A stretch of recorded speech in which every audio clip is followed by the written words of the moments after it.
Hello, all. DJ Anubis. And DJ Neko. Here with you on the Metal Tavern Radio podcast. Here with special guest, author Lou Yardley. Thank you very much for joining us. Thank you for having me. You can find her on Twitter at Lou Yardley, also on YouTube under Lou Yardley. She has a website called louyardley.com. You see in the And theme? I just found out that you also have an Instagram that's called Goblins Stole My Brain. Yes. I follow her on, and he's not as good as Instagram as he's more of a Twitter person, and I'm more of an Instagram person. Say X. It's all like X. Yeah. I don't. Whatever. But I used to be really Twittery, but since Elon took it over, it's just I feel like it's gone downhill. I think so too. He was all about, we're gonna free speech and blah blah blah, and I'm like, okay, oh yeah, great, I got a little vacation the other day from X. Did you really? Yeah. Even though it was like half joke, half serious, but anyway. For those that don't know that are watching this, Lou Yardley, I've known her a long time. Her and another nice gal from the UK had created this forum called Metal Tavern. And when it finally went under, and I don't know, I was doing my radio station, I was thinking, man, what would be a good name? I really hate it. I'm bad at names. And I was like, wait a minute. I love Metal Tavern. I thought that was such a great name. So I approached the young ladies and said, may I use this as my radio station? They kindly gave me the name, and I very much appreciate that, as I still love it today. That was back in the day when, the forums, that was the internet, children, before, social media. You met people with similar interests through forums and talked, chatted.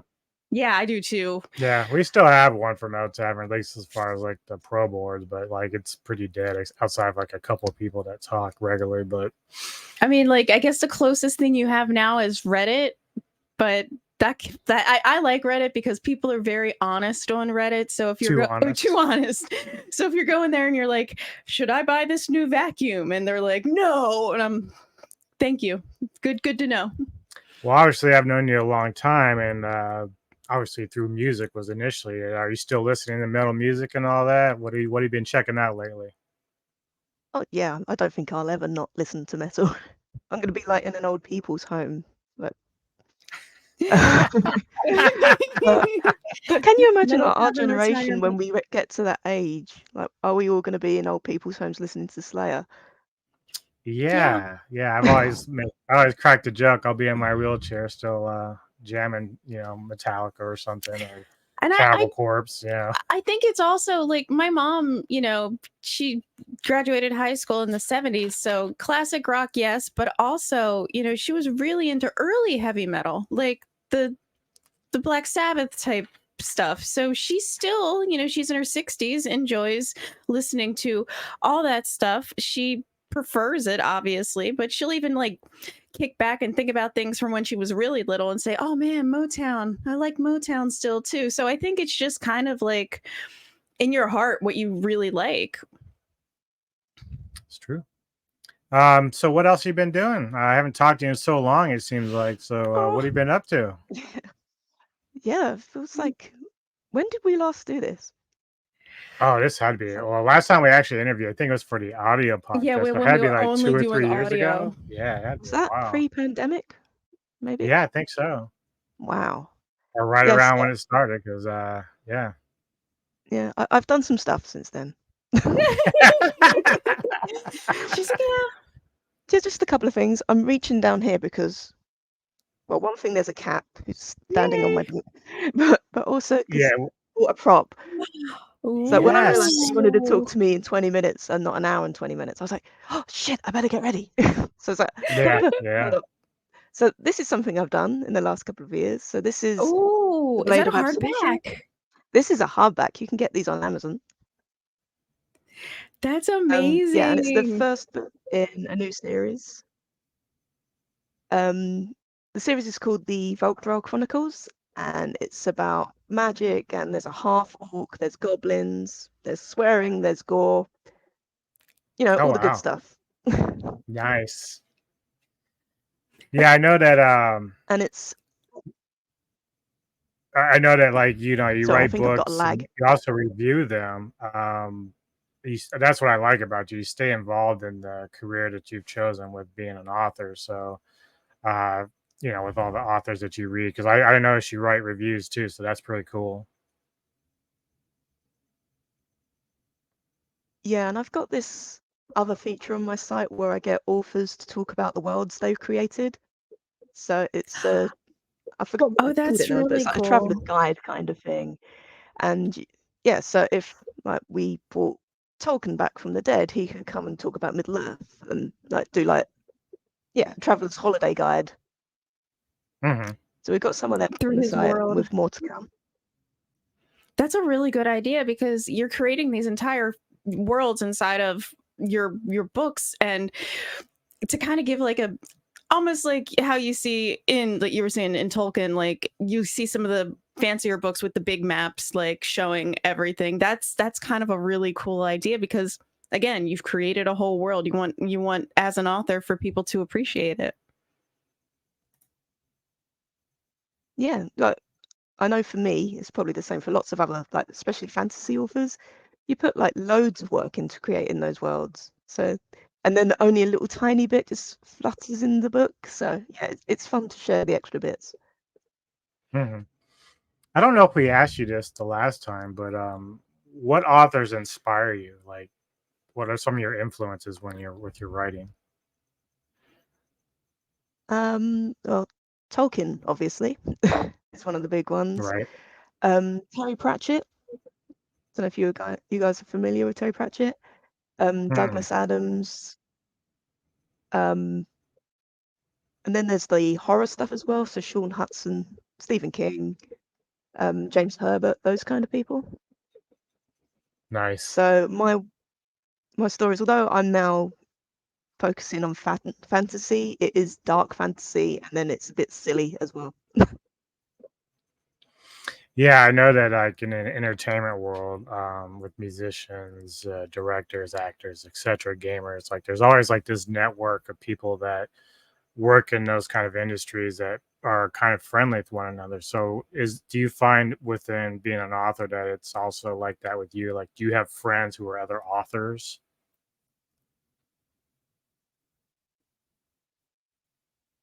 Oh, did she freeze? Oh yeah, absolutely. Like there's people I met from when I was writing horror that I'm still in touch with, and we still talk. Um, People that I've met doing fantasy that we're still in touch with, and then there's people that I meet at like author events. Like I've got a bear coming up next month, and I'll see people there who I've seen at other events previously. So there is a like big community there, like there is in metal. That's cool. Cool. So when did you decide that you wanted to be an author? Like, when was that moment that you just all said all of a sudden, I want to write? I'd love to say that it was a childhood dream, but it wasn't. I guess it kind of was because I made up stories when I was little. But for me, I did a like distance learning degree with Open University. Um, that took a few years and that finished in like 2014, 15. And afterwards I was like, well, what am I going to do now? So I wrote a book because I was bored. It's a good hobby though to start. A Yeah. good, Yeah. it's an awesome thing that you've taken your dream and turned it into, I hate to turn your dreams into reality, but you've got like the proof. You've got tons of books now. So it's amazing. Yeah, you Yeah, I have a was really nice. worried that you were going to ask me how many books I've written, and I don't know how many I've written. I mean, we've got ourselves at least 6, 7 maybe. And I know you've done some short stories that we have too, like in the little booklet type Yeah, of I know style. that you have an extensive collection so far because I'm gonna take a wild guess just between all your work and say like maybe 19. But like I noticed also that you have some that are like kind of grouped together. So like you have this what you call the Venari collection, I guess, Yeah. and then you have like short stories, novellas, and then of course you have stuff that I think you did like collaborations with a couple of people, I think. So that's very cool. Yeah, I'm excited to buy the hardback. You know, when you're available in hardback, it's like I don't even know why you'd want to though, because like you don't like fantasy. You don't like. I like her fantasy because the one thing I really with Hellhound, the thing that I really like, Hellhound, I think is still my favorite book that you wrote. You always take like a different like approach to a traditional story, which makes it quite interesting because you think, okay, it's just a werewolf book, but it's not. It's more of a story about, it's a people story. It's an interesting way of how people become werewolves. Like, so when I read that, I was like, it's not just like a straightforward, you know, oh, werewolves, we're gonna come and attack or whatever. It's a whole story of like, this is a legacy, and I'm not giving it away because it's really, really an interesting approach to a werewolf in general. Yeah, and I still stand by my initial comment regarding this book, that someone needs to like pull up a script and make a movie out of this, because it'd be such an interesting take on the werewolf lore. And we all know I love my werewolves. He loves werewolves. Yeah, I'm totally up for that. If someone wants to do that. She's like, Netflix, call me. Yes. Somebody. Netflix, my Instagram handle is there. Right. I'm the wrong way around. Yeah. I know, I hate that. I'm like, oh no. I mean, it is so interesting because it's such an interesting take on it. Like, you would think that somebody would kind of jump at this because it hasn't been done before, not in that way. Like, that's very cool. So everybody has to buy Hellhound, so you know what we're talking about, and we can have like we're not going to give it away here because it's so mind blowing, like the way it works. So anyway, I do have that book. Oh, thank you. It's upstairs. It's upstairs. We have all your books upstairs. Our house is small, so like and it's kind of like 3 levels. So we have a bookshelf here you can see, but like we have another bookshelf upstairs. And I don't even read. No, I do. Not as much as she does. Yeah, I am the reader. I can usually just blow through a book in a day. Now, I did see on your website that for whatever reason, maybe you can explain it, your novella Lydia is no longer available. What is the story behind that? There isn't a story. No, Lydia was one of the ones I wrote like back in 2015. So I'd just written the first novel and I wrote the short story. And back then I didn't really know what I was doing. So those books aren't really up to my standard now. So I did a bit of a sneaky thing and I took them off sale. That makes sense. Yeah, it's like you know, it's like a rough draft, I guess, you know, when it came to what you were doing, and you just don't feel like it's a strong enough example of your writing. Yeah, and in terms of like music, think of it like, you know, when bands start and they put a demo out. Mm-hmm. I think of it kind of like that, and then the demo kind of fades away, and yeah. I'm digging the gizmo behind you. Oh yeah, thank you. So how do you prepare yourself when you start to write a book or a novella, etc.? Like, what is your process when you go into writing? I wish I was really organized, because you've got some people that will like put out a whole storyline on a piece of paper or whatever and have it all planned out already. I've tried that and it doesn't work for me because my brain sort of goes off in tangents as I start writing.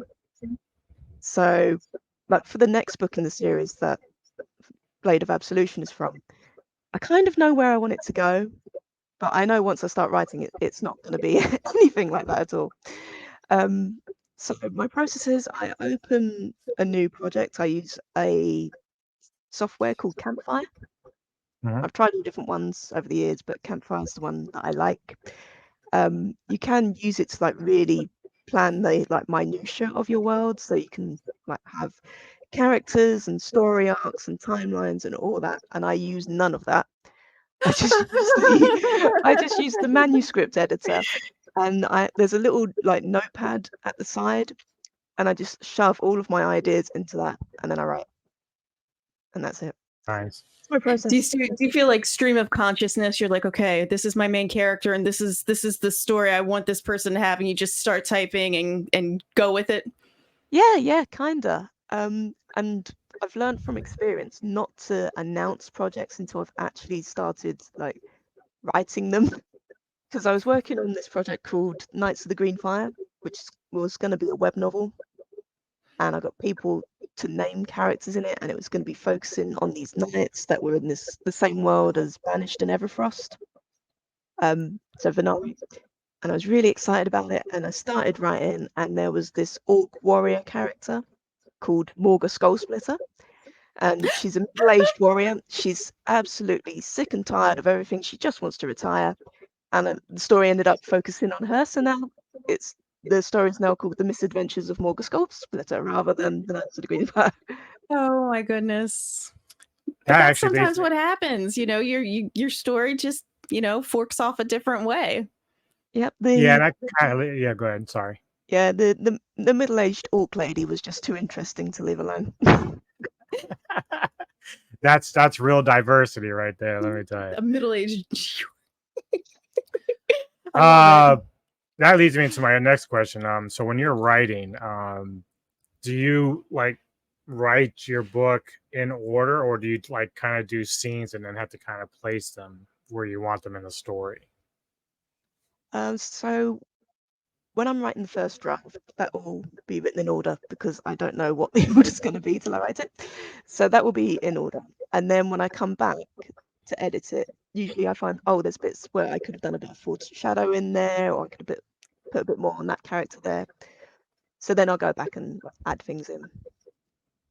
But yeah, if I was more organized, I could write out of order, but it's not me. Yeah, like I know myself, like sometimes just even if I'm just thinking to myself a story or whatever, I usually will think out of order, and then well, yeah, that's cool, but that's a cool scene too, but I don't want that yet. I want to leave that for later. You know, so it's like I was just wondering if it's like you're thinking scenes. Yeah, how you place things, because like you're like you might be writing one thing and being like, oh, this would be really cool, but I don't want it yet. I want it over here. So yeah, sometimes I get ideas for scenes like that, and then I put them in that little notepad bit.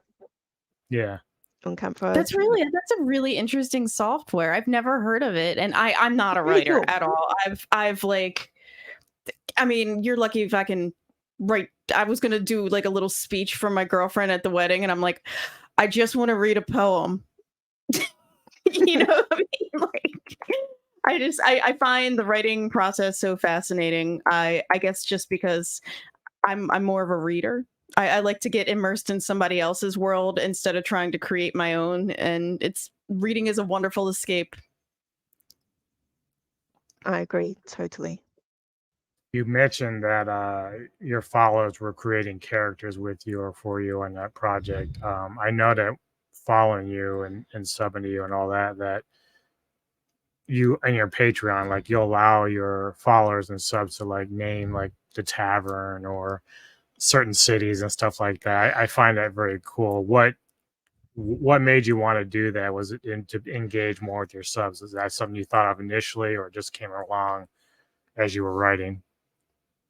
So there's a couple of reasons. The first is I'm not very good at naming things. If I can outsource that, it's really good. Yeah. The other thing was that I had this Patreon at the time. I'm no longer on Patreon. I'm now on Ko-fi. Little shout out to Ko-fi. Ko-fi. Ko-fi? Okay. Yeah, Ko-fi. It's kind of like Patreon / buy me a coffee, that kind of thing. So you can do subscriptions, or people can leave you a tip, that kind of thing. But it's really good. Yeah, we need to get on that. Yeah, I'll leave you a tip. Yeah, do it. I've met some awesome people on there, and through that we've created a Discord server where all like the Ko-fi authors hang out, and we promote each other. Oh wow! And we do a monthly really prompt. Nice. So I'm on Discord. I should be in that group. Ko-fi. I have to remember that. Write it down. Yes. Put it on. He has his notepad up all the time too. Put it on your notepad. Yeah, because I have to have my questions in order, so I know what the fuck I'm talking about. I don't look like an idiot. He's big on. We're big on the notes in the shared calendar, like on our phones and stuff. Oh, the calendar's been a godsend. Lots of arguments ceased when we shared our calendars. Hi, BB. Oh, pretty kitty. Hi, pretty kitty. This is Tigger. This is Tigger, yeah. Tigger. Oh. Does he bounce around? Sit down. Yes. What was I saying? Ko-fi. Yes. And then I went on a tangent.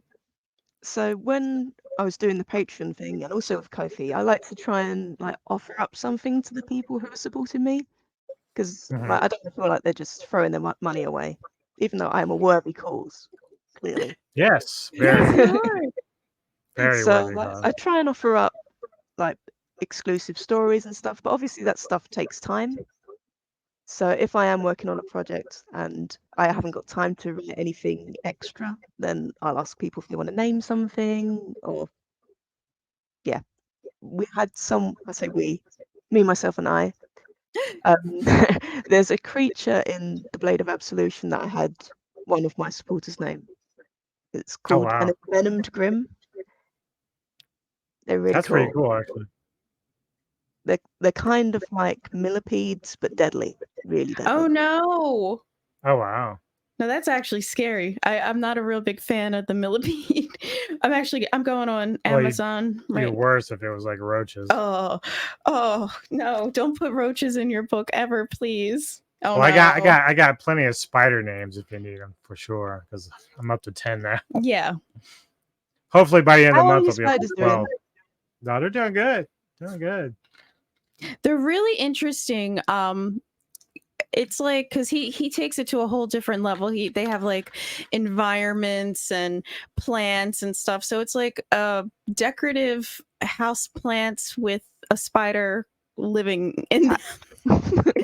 it's a neat habitat, honestly. Yeah. We'll have to find the because I'm part of like a tarantula forum on Facebook.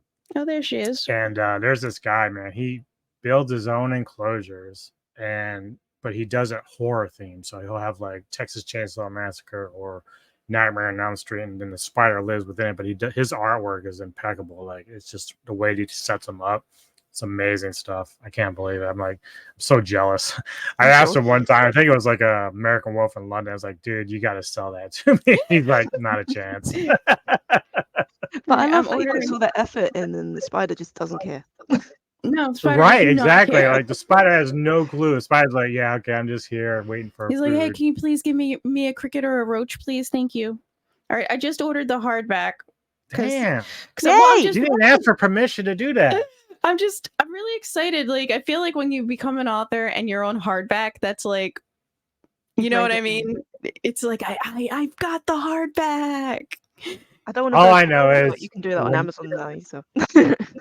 Right. So when you finally get Hellhound made, I want like a cameo in that. Okay. Can you make sure he gets eaten? He could be one of the I'll people walking down the I'll be the alleyway. local DJ at the pub. Like, yeah. You know. Oh, that's reminded me. Like every time people have named stuff in my books, like name characters, they're always like, "Oh, can you kill me off?" What is that? You die? I want to die in the most gruesome way. Well, I mean, you are writing horror and fantasy, so it's almost like an honor to be, Please dying in. Yeah, please. Yeah, no one says I want to be the hero of the book. They're just like, I want to die. Just let me die. Oh my goodness. I'm always curious though, when you write your material for your fantasy and horror, that's outside of from like having your followers like help you out with names and stuff. Do you pull from like personal background of your own life or realistic people that you know? Like, do you pull sources from that when you're writing? Not so much people I know in real life, but like other things that I've read or watched, or like I went through a stage of reading a lot about medieval history, like during the pandemic. So lots of stuff like from that ended up peppered out throughout Banished. I also like reading about bugs and spiders and stuff, so that's where like the creepy crawly element comes from. But yeah, I can only really think of maybe one instance where I based a character off someone I knew. Oh, okay. It wasn't very flattering. Did you kill them off? Did you kill them off? Because I was mad at them. So yeah, they deserved it. They did. It's gonna be a horrible death. The creative I don't think way. they know, so that's good. We won't say what funny character it was. Well, yeah, you don't want to tell them because they're like, I want my compensation. Yeah, no shares. No shares with no shares. No, it's all her. Now speaking of which, like, do you draw any influences from outside? So like movies, TV? Like, does that ever influence some of your writing? Like, you say to yourself, this show has a good premise, but I think if I wrote a book, it'd be so much better if it did it this way. So, do you like ever draw any influences from elsewhere? Oh yeah, absolutely. Like last night even, I started it's on to episode 2 or 3 of One Piece on Netflix. Oh, I haven't seen that yet. Oh, it's really weird, but good. And one of the characters just said like a line that's probably been said a million times. He just goes, "If you don't like what you see, look away." I was like, my little brain goes, there's something in that. So in a future story, there's going to be a thing with like doppelgangers, and yeah, that's all I'm going to say. Because I've got to write it. And yeah, you gotta make sure not to spill the beans so someone takes it.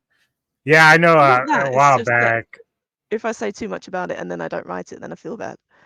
You're right. You ruined the surprise. Yeah. Yeah, a while back, Neko was kind of busted on me a little bit. I was doing this. Oh, I forgot about writing this. With this person. I think she was in the UK at the time too. I met her on one of the Harry Potter sites or whatever. But we were writing this fan fiction, and so like she kind of just went off and lived her life or whatever. But I kept writing like different portions of this story. Never kept it. I should have, but I never did. You didn't keep it? The site, they took the site down. Oh, it was like a forum that we were doing it on, but I had incorporated the Harry Potter stuff with like the Lord of the Rings and also the Underworld stuff. So I was using different timelines to connect everything, which I thought was kind of cool. I'm really sad. I know I was teasing him, but he did enjoy doing that, and he had his little writing partner and everything, and they just did it, for fun. Yeah. That sounds I was never allowed to. I was never allowed to read it either. Yeah, because like I was like, I was taking, Gandalf, and he was like towards the end of his life, it was starting to connect with some of the Harry Potter early stuff with Dumbledore and all this. So it may not totally match up because of the I'd read that. Yeah. Yeah. So like now you got ideas. Now she's got ideas. But yeah, so that's like I could kind of understand that where other things you see either through movies or whatever would influence writing in some way, which is kind of cool. It's like Law and Order. You know how I don't know if you've ever watched Law and Order, the TV show, but they take like real stories that have happened, like real crimes, and then put them into and solve it, like, but just not use the real names and stuff. But it's kind of interesting. The real names are protected. Yeah, the real names to protect the innocent. It was interesting what you said about not letting Nico read your story. I've been with my partner Mark for 18 years, and he has never read any of my books. Oh wow! Wow! Yeah. It's like he helps me like flesh out ideas, and I'll bounce stuff off of him, but he's not allowed to read them. Because if he reads it and he hates it, then we've got to live together, and that's going to be really awkward. Oh no! You're like, I don't want you. I don't want to have to hate you for hating my story. So yes. Yeah. See, for me, it was more just like a self-conscious thing. Like I'm not a real writer. Like I read, a couple of your books, Hellhound mainly, and your writing style is very good. You're very detailed. You pay attention to the details, and like for me, it was like. I got it all in my head, but I just can't put it out in writing. So like, even if I'm writing something, it's just quickly, it's like a Cliff Notes version of what really is in my head. But that would just come with practice. Yeah. The more you might have to get back into it, Anubis. I don't know if I have the patience. I don't. Because I mean that's a good question. Like, how long does it take you usually to write a book? Like, how long was the writing process for you with that? So, on average for a novel, I'd say about a year from the start. Draft. I'd totally lose interest. I'll be done. Like, a month in, I'd be like, okay, I'm done. I'll come back to this in like 6 years. But for Lou, it's her baby. She'll start it and she wants to see it through, and and like you said, sometimes it turns into something else that you weren't planning. Yeah. It's a tough thing because, you always get really excited. I'm sure it's like that with anything creative, like making a movie or an album. You know what you want at the end, but you just have to get there. You just have to like work and flesh it out. And he's more of, I want it done. I want to have the book in my hands. And I did it. I want it done in a day. I'm fucking done. A day. I can maybe write you a newspaper article in a day. Do you believe in the theory of writer's block? Don't really get writer's block. I get sucked into procrastination, but not really writer's block. So like, I always have some ideas there, but yeah, I am easily distracted. Yes, me too. See, I have ADD, so like squirrel. What? Yep. Okay. Yeah. And then it's like, hey, I'm trying to story about a squirrel. It's just like, yeah, I'm writing this. I'm looking outside. It looks so lovely out there. I think I should go out for some tea. I think I'll do that. Exactly. Was it difficult initially to get published? Right, so I'm self-published. So I spoke to myself and I said, are we happy with this book? And we said yes. And then we published it. She sat down with her team, which is me, myself, and I. The creative team got together. Yeah, this is ready now.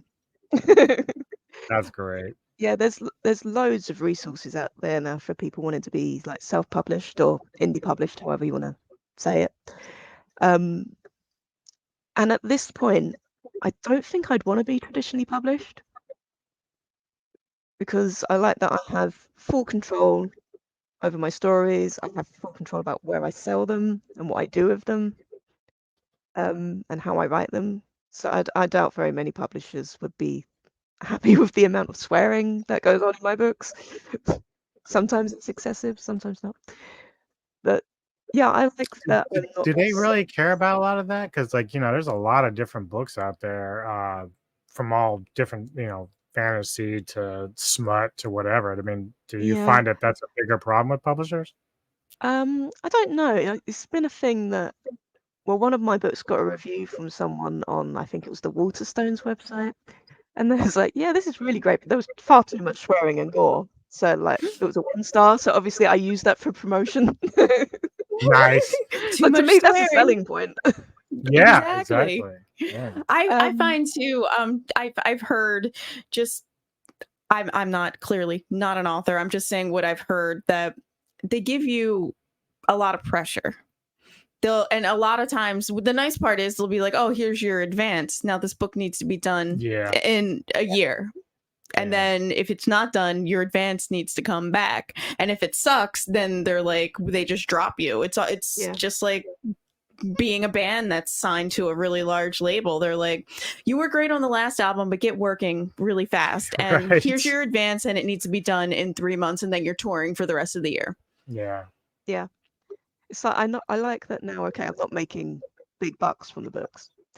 I'd like to, but at the moment it's fun, and it's something I do like to chill out after work.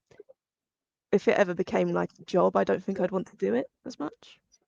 If it was my own job, then maybe I would. But all the time that it's fun, it makes me want to keep doing it. Whereas if someone said that you have to have this story done by this date and it has to have this element in it because that's what's selling in books at the moment, I don't think I would do that. And that's true too, because I think publishers sometimes they will kind of read your drafts and be like, I would change this and this, and it doesn't become your story because somebody else's. So I think you have a good point with that it's all yours. You get to have fun writing what you want to write. Yeah, and I mean, it makes sense for the publishers because it's a business, isn't it? They've got to make money and they've got to have books that sell. And if there's something like completely different about your book, it would make it a risky choice. So I see where they're coming from, but I don't want to play. It's no fun if you don't want to make a job out of it. Yeah, and that's. I mean, when you take something that you love and it turns into a job that you hate, you're just, it's not going to mean as much to you as it does now. Exactly. Just make me sad. I do a show with a guy named Edgar Allan Poet he does a sports show with me, and he does some gaming stuff as well. He's writing a book. He's trying to start writing a book himself. As an author yourself, he's had some pretty good success with it. What would be your advice or tips for him on the process for him to get his book published and done? I like that you've had some success. I'm not sure how true that is. Well, to us, you are a success. Yeah, you're a success. I have your book on my shelf. You are our idol. upstairs. So right? That's success. Yeah. Like I could never do what you just did with these books. I could never do that. So you're a success to me. So my advice would be to write with your own voice. So that don't try and emulate anyone else, because it never comes off well. Also to think about when you're publishing whether you want to go exclusive to Amazon, which means that you can put the ebook in Kindle Unlimited, which is Amazon's subscription thing, and you, which is great, and they help promote your book and everything. But it means that you can't publish that ebook anywhere else. So that's the con. Oh yeah. So I've done both. For me, I found that publishing wide works better, because then I can sell it on Kobo, Amazon, Smashwords, Apple, my own shop. And I've actually found that a lot of sales come through my own shop rather than people discovering me in other places. So I think that's pretty cool, actually.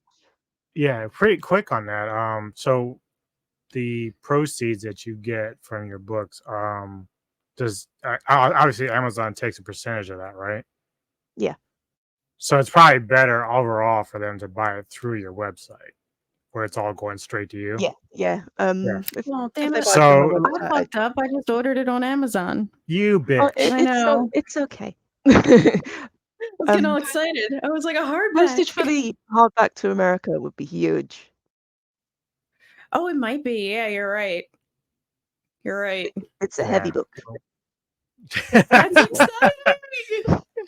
So I'm going to force you to read that book to me, because you don't like fantasy. I do. He's all, when he says he has ADD or ADHD, he 100% does. He can't sit and just like open a book and read it. He'll like look at it and then like look at me, and then I'm like, read it to me. I'll read it, and I'll try to do like voices and stuff, and he's like, it's way more interesting when you read it to me than if I read it myself. Well, here's the other thing. How pretty it is in the inside. Oh, that's awesome. Look at it. It is substantial. It's a chunky book. I love it. You could really knock someone out with it if you threw it. Well, the thing is, like, excited for you. I mean, just having a heart.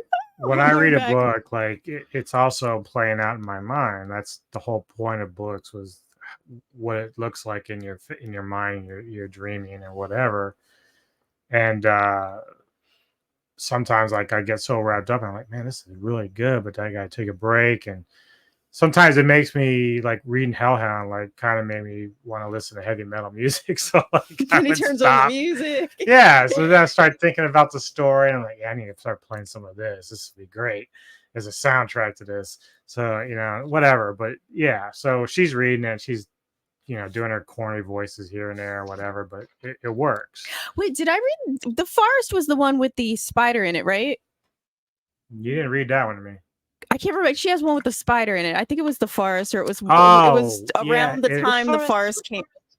The Forest. I think it's two siblings that went into the forest. I was nearly going to. She has a book that has like a spider on the cover. I don't think I read you the spider one. Yeah. I should read you the spider one. It's kind of like a nighttime, like we sit down and we're in bed and we're reading the books. We haven't done it as much lately, especially the last couple of years. I was trapped so much for work, but it started off with old horror stories, like short horror stories. And we would like read them back and forth to each other. And now, I mean, we should get back into that. It was just cozy. And he's like, yeah, you're going to read this book to me. Well, one thing I love about your books is the artwork. I'm curious, like, who does it for you and how you found them, because like it's always amazing the artwork that you got on these things. Thank you. So Hellhound, that was done by someone called Rachel Gator. I met her through metal. Funny enough, she was in a couple of bands previously. So she was in a band called The Furious Horde, that were black metal, and like a death metal band called Deep Throat Trauma. Lovely. Metal. But Definitely she's, metal. as you can see, she's also really artistic, and she's a tattoo artist now as well, actually. So she did Hellhound for me, and I Nice. got that for like mates rates. So that was really good. That's A nice. lot of the other covers, so the Blade of Absolution and all of like the Venari ones, they are by a guy called Neil Fraser, and he does a lot of like graphic art for like DVD covers and film posters and stuff like that, mainly horror. And I found him on just through talking to people on Twitter back when it was good. Yeah. Before it was X. Do the Yeah. people that give you the artwork, do they actually get to read the book first, or they just kind of go in blind and they just come up with like images or whatever? They just go in blind. I give them like a description of the kind of thing that I want. Okay. And it's usually while I'm writing the book as well. So they just kind of have to go with that.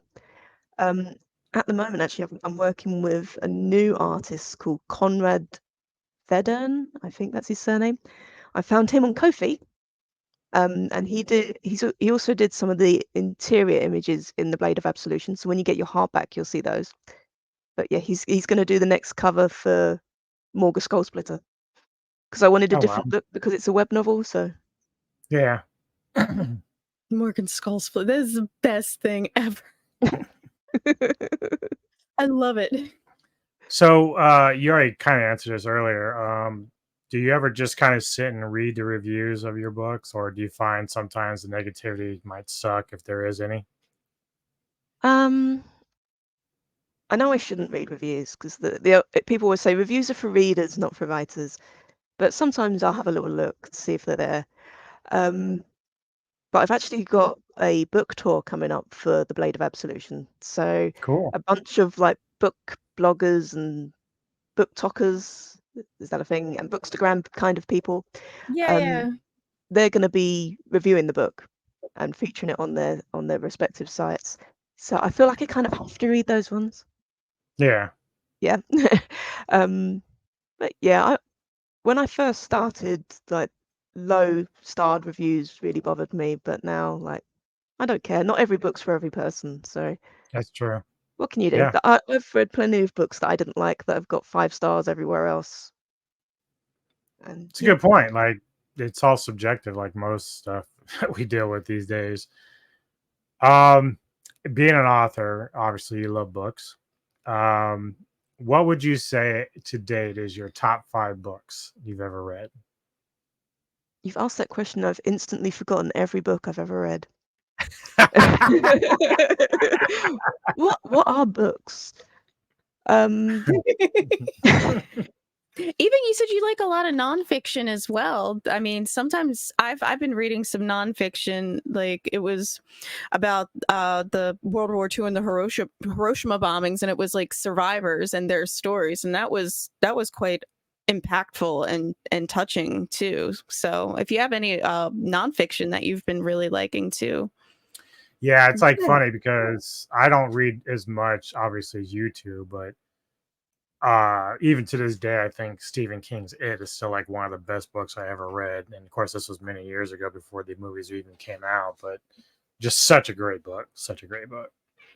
Yeah, and for me, Pet Sematary as well. That book Yep. stayed with me a long time after I read it. Yeah. Yeah, it's kind of funny because what did you think of the movie, the original movie? And the newer one, yeah, it's just I didn't watch the newer one. I was I didn't like, watch I'm the not newer one going down either. that road. But yeah, I thought the movie did pretty good. But you're right about the book because it's so descriptive the way that King writes that like it just like it's blood curdling, like just Yeah. the way that he was writing it. And so like I thought the movie did a pretty good justice with it, but that stuff will never beat the books. Like it's just how it is. Like it just. I think the Tommyknockers did that to me. Stephen King's The Tommyknockers. Like I think I read it when I was too young to read it, and now I've been afraid of aliens ever since. So that's probably. I think what I will do though, because I've been thinking about this lately before this interview, that there's some books I've read in the past. I don't remember the names offhand, but I still have them around. I have to send you their names, see if you can find them. They might be hard because they came out like in the 90s. So, but I think you'd enjoy them. I'd be curious your thoughts on them. Oh, these are all like they're horror related, of course. Yeah, I think all the horror ones and stuff are upstairs. These are like your shark books and your like metal music stuff. Yeah.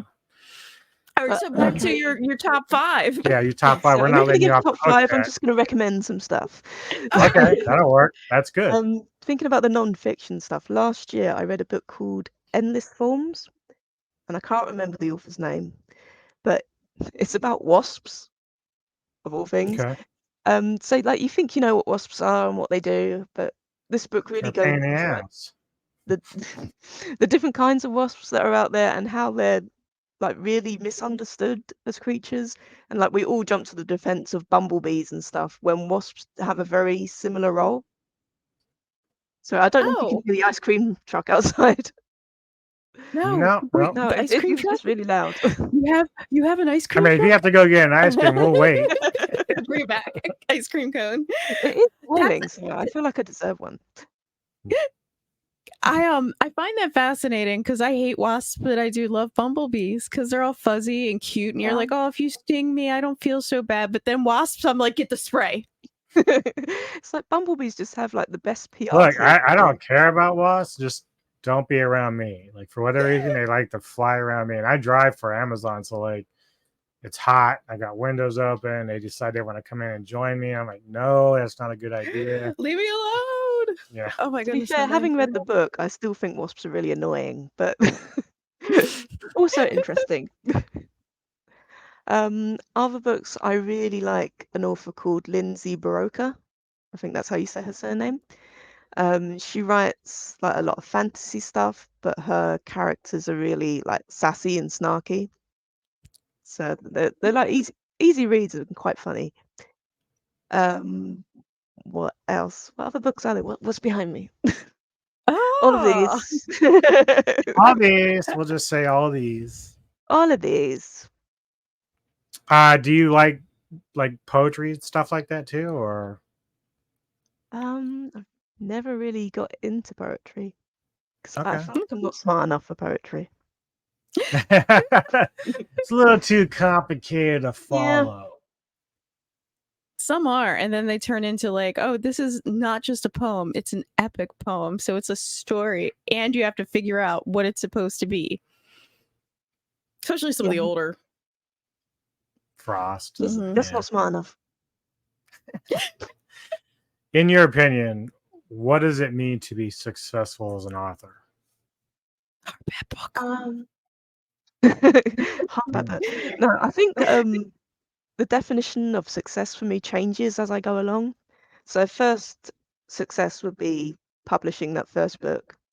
Second success would be someone actually buying the first book, people saying they like it. So I guess like the next one for me would to be, if I was really successful, like to be able to have like my own set up at a Comic-Con or something. Mm-hmm. I think that would be really fun. I mean, I've done book fairs, but something, like a Comic-Con. That'd be cool. Especially if you came to the States. So and then you can do a little book talk too. Yeah. Yeah. Get up there on stage. These are my books. Just lay them right out. Go on a panel. I don't know what I talk about. Like, go on a panel.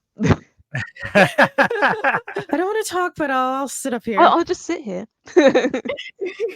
Have one of those. So when you started this journey with your writing, do you get a lot of support from your family and friends with this?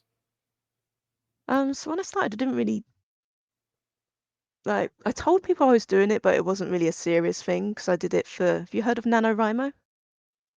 Which is National Novel Writing Month. Yeah. Huh. Okay. So the idea of NaNoWriMo is that you write 50,000 words in a month. So that is how I wrote the first book. So I told people about that, and they were like, "Oh, how many words have you written today?" kind of thing. And so I had that kind of support. But it wasn't until I started doing it more and more and taking it more seriously myself, and then everyone's been really supportive. Even if That's I don't let Mark read my books, he's still really supportive. That's good though. Like he still, he still supports you. He still, like you said, you bounce ideas off him, and he Yeah. tells you whatever, and then that's a good way to What go. if he secretly read one of your books and has never told you? The betrayal. He's like, "Oh yeah, that was a really. Oh, I didn't mean to say that. That was terrible. No, I mean yes. I can't win. I just no. I wanted to say it was a good job, but she knows now." Well, if he did read it, he hasn't told me. But yeah, generally, what will happen is like we'll be like talking in the kitchen or something, and I'll be like, "Hey, what happens if someone gets burnt alive?" And that's how he supports me. I can imagine now. Just one day, Lou comes home and she's like, Mark, and she goes like some cupboard, and he's in there reading the He's book. hiding. Like, oh shit! I'm caught. I've read them all. I'm sorry. I couldn't help myself. I don't think if I was a writer, I don't think he would read any of my stuff. Just because it'd be all like Sex in the City shit. It wouldn't be Sex in the City shit. I don't have any ideas. I probably would just steal a bunch of ideas off of Sex in the City and call it like, Unless they all died, that'd be good.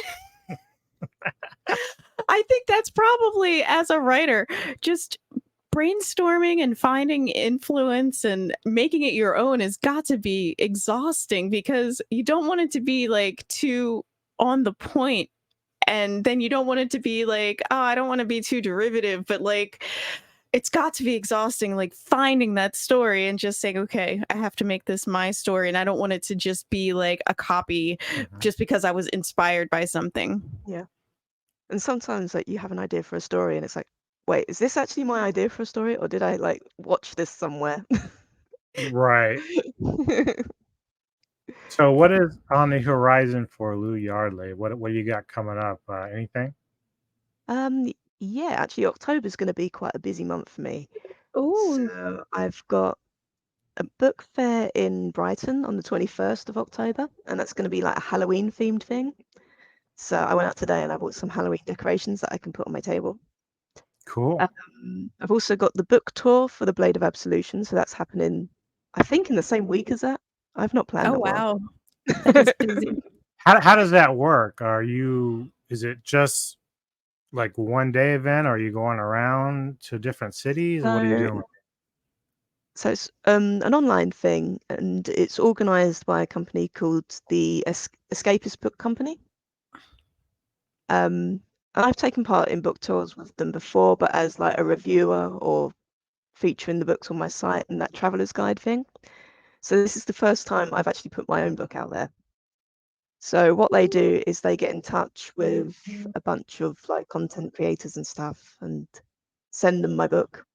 They read it, review it, feature it in some way on their site, and everyone has a set day when they're meant to do that.